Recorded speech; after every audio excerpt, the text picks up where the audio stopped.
નમસ્કાર વિદ્યાર્થી મિત્રો, આલ્ફા વિદ્યા સંકુલ તાલાળા ઓનલાઈન એજ્યુકેશનનું આપનું હાર્દિક સ્વાગત છે। હવે આપણે તો કે દિવાળી પછીના સમયગાળા પછી લાંબા ટાઈમ પછી આપણે મળ્યા, તો હવે એની અંદર તો ઘણું બધી આપણે એમ જોઈએ કે ભાઈ દિવાળી ગયો, ફટાકિયા ફૂટ્યા હોય એટલે મગજમાં ઘણું બધી બાષ્પીભવન ધુવાળા થઈ ગયા હોય, તો એના માટે એક ખાસ વાત કરી દઈએ ભાઈ, આપણે છેલ્લે સમાંતર શ્રેણી નામનું ચેપ્ટર જે હતું એ કમ્પ્લીટ કર્યું હતું અને જે બોર્ડનો સિલેબસ બહાર પડ્યો છે એ પ્રમાણે આપણે આગળ વૈધાની ચેપ્ટરને આપણે કમ્પ્લીટ કર્યું હતું। અને એના સિવાયના જે બોર્ડવાળાએ દાખલા આપ્યા હતા એના સિવાયના આપણે ઘણા બધી અલગ દાખલાઓ ગણ્યા હતા।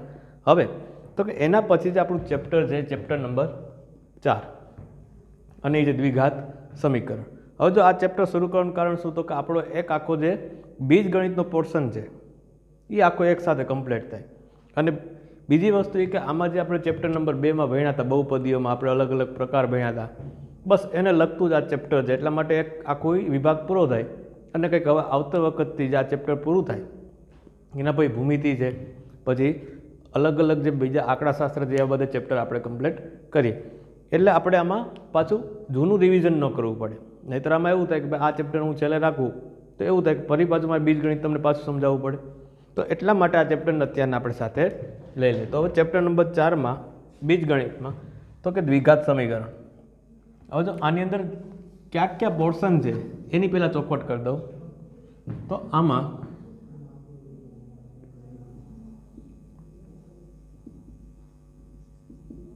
સ્વાધ્યાય 4.1 આખું કમ્પ્લીટ છે, 4.2 અને આની અંદર આવતા ઉદાહરણો પણ આખા આપણે લેવાના છે।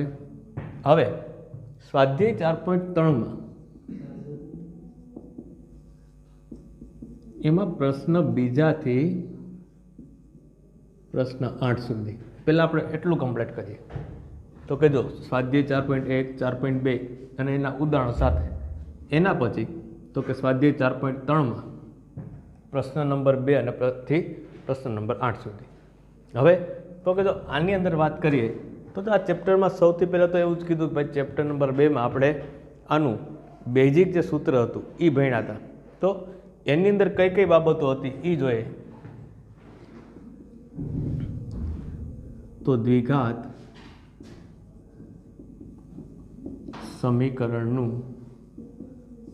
વ્યાપક સ્વરૂપ, તો કે દ્વિઘાત સમીકરણનું વ્યાપક સ્વરૂપ શું હતું, તો કે ax² + bx + c = 0, જ્યાં a is not equal to 0, b is not equal to 0। તો આ બે જે આપણે આખું આ કમ્પ્લીટ કર્યું હતું, તો હવે અહીંયા થોડુંક ડીપમાં છે, ત્યારે મેં તમને જ્યારે બહુપદી નામનું ચેપ્ટર હાલતું હતું ત્યારે બિલકુલ બધું ચોખવટથી કીધું ભાઈ આ જે આખો જે ઘાતનો આપણે પ્રકાર ભણ્યા હતા, એક ઘાતી, દ્વિઘાતી અને ત્રિઘાતી, અને જ્યારે દ્વિઘાતી ભણ્યા ત્યારે મેં કીધું ચેપ્ટર નંબર 4માં આપણે વિસ્તૃત ભણવાનું રહેશે। તો હવે આનો જે ઉદ્ભવ છે એ ક્યાંથી થયો, કઈ રીતના થયો, અને એની બધી વાતો આપણે કરવાની છે। તો ચાલો જો સૌથી પહેલાં તો જો આની થિયરિકલ વાત કરીએ તો જો જ્યારે આવું આપણે ગણિત આપણે ભણવાનું, આપણે તો ઘણા ટાઈમથી ભણતા આવીએ ગણિત, પરંતુ જ્યારે એટલું બધી એજ્યુકેટેડ લોકો નહોતા અને એની પહેલાં કઈ કઈ રીતના આગળ વધ્યું, તો એના વિશે વાત કરીએ। તો સૌથી પહેલાં તમે જે સમાજ વિદ્યામાં અલગ અલગ પ્રજાતિના લોકો ભણો છો કે કઈ રીતના આખું સ્ટ્રક્ચર છે, આદિવાસીમાંથી કઈ રીતના આગળ વધ્યા, એમાં એક પ્રજાતિ આવી હતી બેબીલોન્સ, એણે આમાં થોડું ઘણું કંઈક એનું યોગદાન આપ્યું હતું।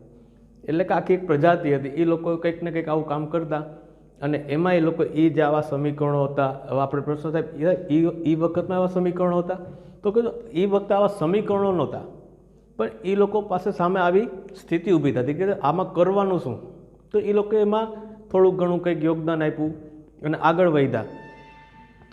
તો એના પછી તો કે જો સૌ પ્રથમ બેબીલોન વાસીઓએ દ્વિઘાત સમીકરણનો ઉકેલ મેળવ્યો। સૌથી પહેલાં કોણ હતું, તો કે બેબીલોન્સ વાસીઓએ।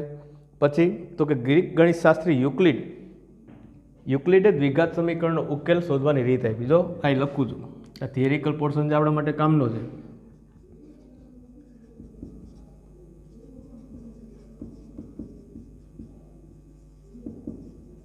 ઉકેલવાની રીત, સૌ પ્રથમ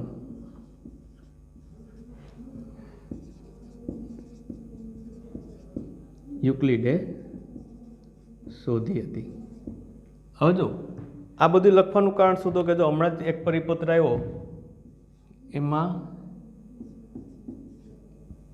30-70નો વિષય આવી ગયો. જો હજી કન્ફર્મ છે કે નથી, હજી કે ફાઇનલ નથી થતું, પરંતુ હવે 30 માર્કના જે પ્રશ્ન હશે એ બધા એક વાક્યમાં આવશે અને 70 માર્કનું હવે આ જે રીતના નક્કી કર્યું એ રીતના. પરંતુ હમણાં જે પરિપત્ર એમાં એવું હતું કે 30% બધાય વૈકલ્પિક હશે અને 70% થિયરી છે. તો આપણે કદાચ એ રીતના જોઈએ તો એમાં આવા ઘણા બધી પ્રશ્નો આવી શકે.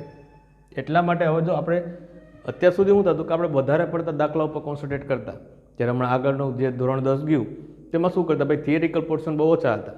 તો કે એના માટે તો હવે આપણે 30% આવ્યું છે તો આપણે આવા બધા જે પ્રશ્નો છે કે જેનું વ્યાપક સ્વરૂપ, તો કે એમાં કઈ છે એની શરત શું છે એ આપણે બધું કહેવું પડે. એના પછી તો કે દ્વિઘાત સમીકરણ ઉકેલવાની રીત સૌ પ્રથમ તો કે યુક્લિડે શોધી હતી. એના પછી તો કે જોઈએ આગળ સામાન્ય રીતે દ્વિઘાત સમીકરણ ઉકેલવાનો શ્રેય. હવે જો આ મેઇન ટોપિક છે ખાસ, તો કે સામાન્ય રીતે દ્વિઘાત સમીકરણ ઉકેલવાનો શ્રેય મોટે ભાગે પ્રાચીન ભારતીય ગણિતશાસ્ત્રીઓને જાય છે. તો કે જો આ બધાએ તો ખાલી એમાં પ્રયત્ન કર્યા હતા, તો આનો જે મોટા ભાગનો જે શ્રેય છે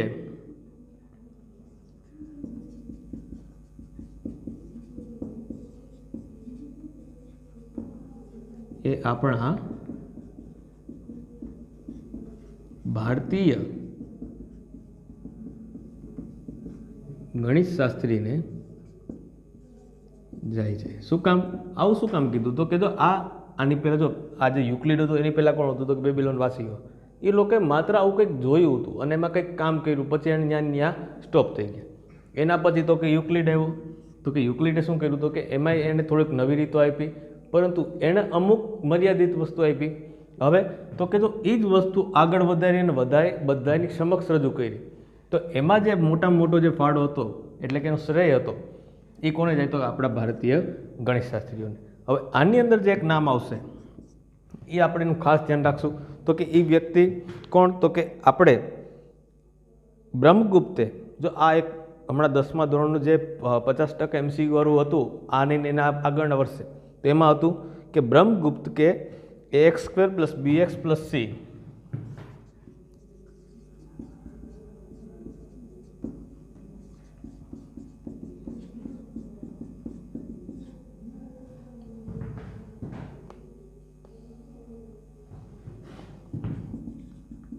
દ્વિઘાત સમીકરણને ઉકેલવા માટેનું સૂત્ર આપ્યું હતું. હવે જો ઘણાને એવું થાય, હવે ઘણી વખત એવું પરીક્ષામાં પૂછે છે કે જો એમાં પ્રશ્ન કયો હતો? તો કે એમાં એવું પૂછ્યું કે ભાઈ દ્વિઘાત સમીકરણનું સૂત્ર કોણ આપેલું હતું? હવે ત્યારે આપણે આવું ન કહીએ, ચલો આ પોર્શન કાઢી નાખીને માત્ર એમ કે દ્વિઘાત સમીકરણ ઉકેલવા માટેનું સૂત્ર કોણ આપ્યું હતું? હવે એમાં વિકલ્પોમાં જો તો કેવા કેવા મૂકશે? તો સૌથી પહેલાં બ્રહ્મગુપ્ત હશે, પછી તો કે યુક્લિડે આવશે, કેમ કે તમે ભણ્યા હોય એ તમારી સામે મૂકે. પછી તો કે એમાં પાછું એક લખશે બેબીલોન વાસીઓ. તો આવા જે 2-3 તમને એવા વિકલ્પ આપે કે તમે કન્ફ્યુઝ થાવ, કેમ કે આ બધા એક જ ચેપ્ટરમાં આવે. તો એટલા માટે આપણે એક જ વસ્તુ યાદ રાખવું, ભાઈ ax² + bx + c = 0 આવું દ્વિઘાત સમીકરણ ઉકેલવા માટેનું સૂત્ર કોણ આપ્યું હતું? તો કે બ્રહ્મગુપ્તે. હવે આની અંદર જે ઈસવીસન આપી છે એ કંઈ પૂછતા નથી, માત્ર એનું નામ અને એનું કામ પૂછે છે. બરાબર? ચાલો હવે તો કે આ એનું થિયરિકલ પોર્શન થોડો ઘણો હતો. એના પછી તો કે જો શ્રીધર આચાર્યએ દ્વિઘાત સૂત્ર તરીકે ઓળખાતું સૂત્ર પ્રસ્થાપિત કર્યું. જો વળી પાછો એના જેવો પ્રશ્ન, તો કે જો ફરી પાછું તો કે બ્રહ્મગુપ્ત કે ax² + bx = c દ્વિઘાત સમીકરણ ઉકેલવા માટેનું સ્પષ્ટ સૂત્ર આપ્યું. પછીથી શ્રીધર આચાર્યએ દ્વિઘાત સૂત્ર તરીકે ઓળખાતું સૂત્ર પ્રસ્થાપિત કર્યું. તેમાં દ્વિઘાત સમીકરણનો ઉકેલ મેળવવા માટે પૂર્ણવર્ગની રીતનો ઉપયોગ કરાય છે. તો હવે જો પાછું નવું એક નામ આવ્યું, કયું આવ્યું? તો કે શ્રીધર આચાર્ય. તો કે આણે પણ શું કર્યું? તો ઉપરનું જે દ્વિઘાત સમીકરણનું સૂત્ર વધુ સ્પષ્ટ બનાવ્યું. હવે જો આ બેમાં એવું કન્ફ્યુઝન થશે કે સાહેબ આમાંથી ગણવું કે નહીં, હાલો પેપરમાં પૂછાણું તો આપણે એના માટે હું તમને ચોખવટ કરી દઉં ભાઈ, સૌથી પહેલાં જે બ્રહ્મગુપ્ત હતો એણે આખું જે સમીકરણ હતું એ કમ્પ્લીટ કરાવ્યું હતું. એના પછી તો આ જે શ્રીધર આચાર્ય શું કહ્યું હતું કે એ જે સૂત્ર હતું એને વધારે સારી રીતના એણે કમ્પ્લીટ કર્યું. તો પરીક્ષામાં પૂછે ભાઈ સૌ પ્રથમ દ્વિઘાત સમીકરણ ઉકેલવાનું સૂત્ર કોણ આપ્યું? તો બ્રહ્મગુપ્ત. પછી એમ પૂછે કે ભાઈ આમાં વધારે સ્પષ્ટ રીતના કોણ આપ્યું? તો કે ત્યારે આપણે લખશું શ્રીધર આચાર્ય. બરાબર, એટલે જો આ બે આટલા માટે જ મેં આ કોઈ કામ કર્યું છે, તો એમાં કન્ફ્યુઝ થતા નહીં, એટલે ખાસ ધ્યાન આપજો. આ થયું આપણું થિયરિકલ પોર્શન. હવે તો કે જે દ્વિઘાત સમીકરણ છે એ કઈ રીતના એનું કામ છે, એનું કઈ રીતના ઉકેલ લેવા, તો સૌથી પહેલી વાત છે અવયવ અને વિસ્તરણમાં. તો કે જો અવયવ અને વિસ્તરણ તમારે કમ્પ્લીટ હશે તો આ ચેપ્ટર બિલકુલ રમકડા જેવું લાગશે. એટલે ખાસ હજી તમને કહી દઉં તો હજી તમારી પાસે ટાઈમ છે જ, ટાઈમ નથી એવું નથી. તો એટલા માટે અવયવ અને વિસ્તરણ સાથે સાથે કમ્પ્લીટ કરતા રહેજો. અમુક અમુક સૂત્રો છે એને કઈ રીતના ઉકેલવા એ બધું આપણે કામ સાથે કરવાનું રહેશે. ચાલો, આટલો જે થિયરિકલ પોર્શન છે પહેલાં એમાં થોડીક વાર નજર નાખો, પછી આપણે એમાં ને એમાં આગળ વધીએ, કેમ કે હવે થોડાક ઉદાહરણોમાં લેવા પડશે, એના માટે મારે રકમ લખવી પડશે. હવે જો આપણે હમણાં જ વાત કરી કે ભાઈ દ્વિઘાત સમીકરણ છે એનું વ્યાપક સ્વરૂપ આવડતું એટલે લગભગ ક્યાંય તકલીફ પડે નહીં.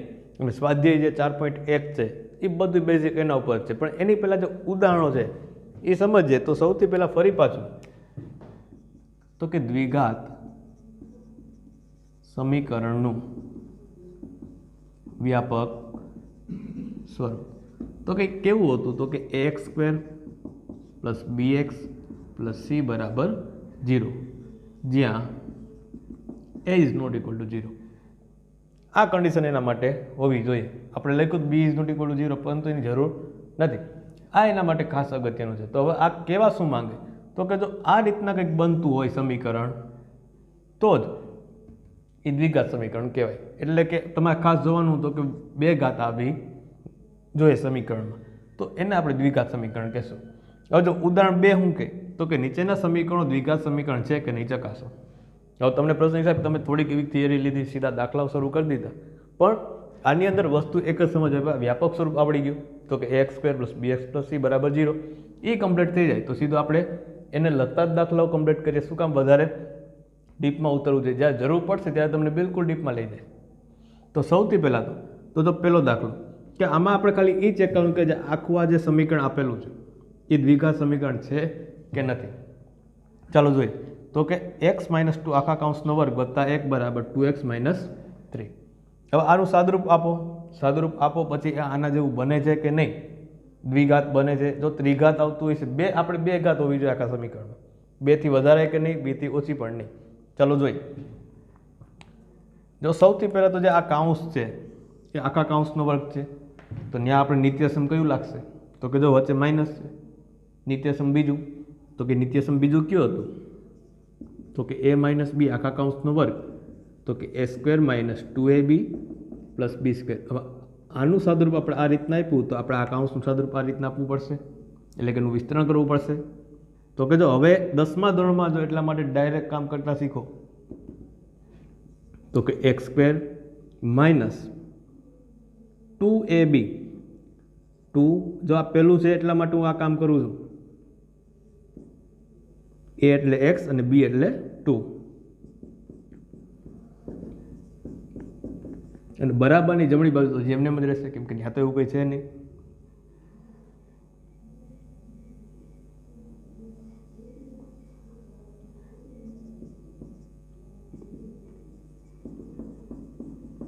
ચાલો આ રીતના હતું. હવે તો કે જો x² - 4x + 4 + 1 = 2x - 3. આ રીતના કામ થયું. હવે શું કામ કરશું? તો કે પહેલાં જે ડાબી બાજુ છે એના ચલ છે એને પહેલાં સાદુરૂપ આપો. તો કે x² - 4x + 5 = 2x - 3. તો x² - 4x + 5 આ જે જમણી બાજુ એને બધાને આ બાજુ લઈ આવો, +2x આ બાજુ -2x, -3 છે એટલે આ બાજુ +3 = 0. ચાલો હવે જ્યાં સાદુરૂપ અપાય છે એટલે કે જ્યાં સરવાળા બાદબાકી થાય ત્યાં કામ કરીએ. તો કે x² - 4x + 5 - 2x પ્લસ 3 બરાબર 0. ચાલો એક્સ સ્ક્વેર વાળું પદ આખામાં ક્યાંય નથી એટલે એમને એમ રહેશે, એટલે એક્સ સ્ક્વેર એમને -4x -2x એટલે -6x ત્યાં +5 +3 +8 બરાબર 0. હવે તો કે જો આવું કંઈક સાદુરૂપ આપ્યું ને આ કામ મળ્યું આપણે તો આના વિશે કેવું શું તો કે જો આને સરખાવવાનું કરી રહ્યા તો કે ax² + bx + c બરાબર 0 સાથે સરખાવતા. હવે જો સરખાવશો એટલે શું થાય તો કે જો અહીંયા x² વાળું પદ છે તો કે આ, bx વાળું પદ છે તો કે આ, અને c વાળું પદ છે તો કે આ. માટે ઉપરોક્ત સમીકરણ એ દ્વિઘાત સમીકરણ છે. તો કે જો આ રીતના કામ થયું કે નહીં. ફરી પાછું તો કે જો આ દાખલામાં ફરી પાછું ધ્યાન આપીએ. જો અહીંયા શું હતું તો કે x - 2 આખા કૌંસનો વર્ગ વત્તા 1 એના બરાબર 2x - 3. હવે તો કે અહીંયા શું કર્યું તો કે આ જે આખો કૌંસ હતો એનો વર્ગ હતો તો એનો આપણે સાદુરૂપ આપ્યું તો કે x² - 2 કઈ રીતના આપ્યું તો કાંઈ નિત્યસમ બીજું લખ્યું હતું એ નિત્યસમ પ્રમાણે સાદુરૂપ આપ્યું, આખું કામ કમ્પ્લીટ કર્યું એટલે આપણે આ આખું સમીકરણ મળ્યું.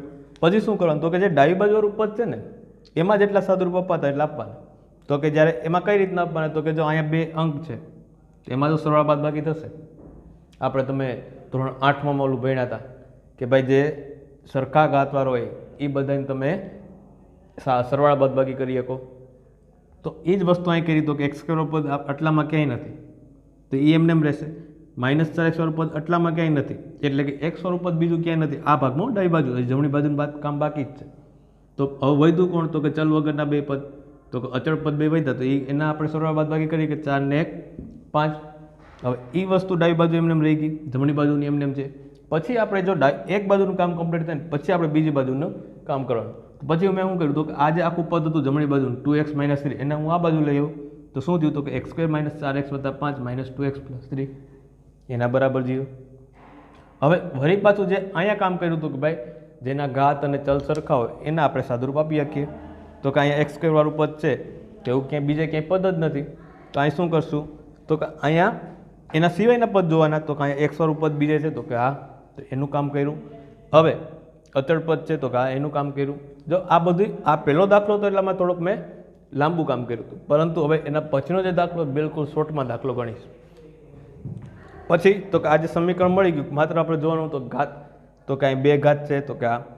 પછી તો કે અહીંયા આપણે પહેલાં તમારે મેઇન વસ્તુ આ જોઈ લેવાની 2 ઘાત છે તો કે ઓકે 2 કરતાં વધારે ન હોવી જોઈએ 2 કરતાં ઓછી ન હોવી જોઈએ.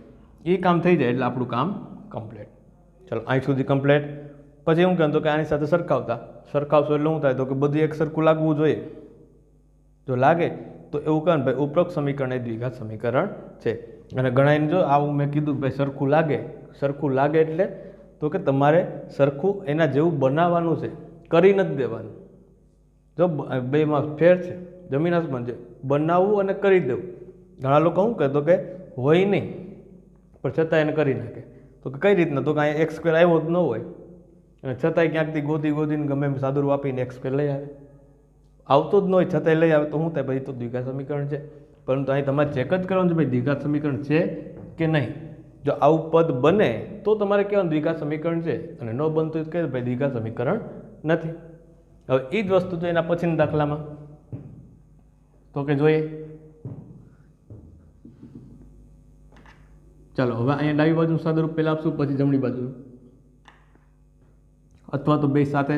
હવે જે x બાર છે એ પહેલાં વારા પરથી અંદર ગુણાશે તો કે x ગુણ્યા x x નો વર્ગ x ગુણ્યા 1 એટલે x વત્તા 8 એના બરાબર. તો કે જો હવે અહીંયા નિત્યસમ ત્રીજા જેવું કંઈક દેખાય. નિત્યસમ ત્રીજું શું હતું તો કે a² - b² બરાબર a - b a + b. આવું કંઈક નિત્યસમ હતું કે નહીં. તો કીધું a - b a + b એના જેવું કંઈક આપ્યું છે ને. તો હવે એને આપણે આમાં કન્વર્ટ કરશું તો એ શું થશે તો કે x². જો એ અહીંયા એ સ્ક્વેર હતો તો a minus b a plus b થયા, અહીંયા બી સ્ક્વેર હતો a minus b a plus b થયા, અહીંયા શું છે તો કે એક્સ પ્લસ 2 અને એક્સ માઇનસ 2, તો કે એ એટલે આપણા માટે એક્સ હશે અને બી એટલે આપણા માટે 2 હશે, માઇનસ બી 2 નો વર્ગ એટલે ડાયરેક્ટ 4 લખું છું. ચાલો આ કામ કમ્પ્લીટ. હવે બધાને આ બાજુ લઈ આવો બરાબર 0. ચાલો જોવું જોઈએ તો કે એક્સ સ્ક્વેર કેન્સલ, તો વધ્યું શું તો કે 8 ને 4 તો કે 12, તો કે એક્સ વત્તા 12 બરાબર 0. હવે દ્વિઘાત સમીકરણ સાથે સરખાવતા, તો કે દ્વિઘાત સમીકરણ સાથે સરખાવીએ તો કે ax square plus bx plus c બરાબર 0. હવે જો આ પદ અહીંયા ઉપર ક્યાંય છે જ નહીં, છે કે નહીં? અહીંયા વર્ગવાળું પદ છે ઉપર ક્યાંય છે તો કે નથી, માટે અહીં 2 ઘાત વાળું પદ આવેલ ન હોવાથી ઉપરોક્ત સમીકરણ દ્વિઘાત સમીકરણ નથી. જો ખબર પડી? જો એક છે વાળો દાખલો ગણેલો અને એકમાં નથી એવો દાખલો ગણ્યો, તો કહેજો ફરી પાછું અહીંયા તમને માત્ર સાદુરૂપ આપતા આવડવું જોઈએ.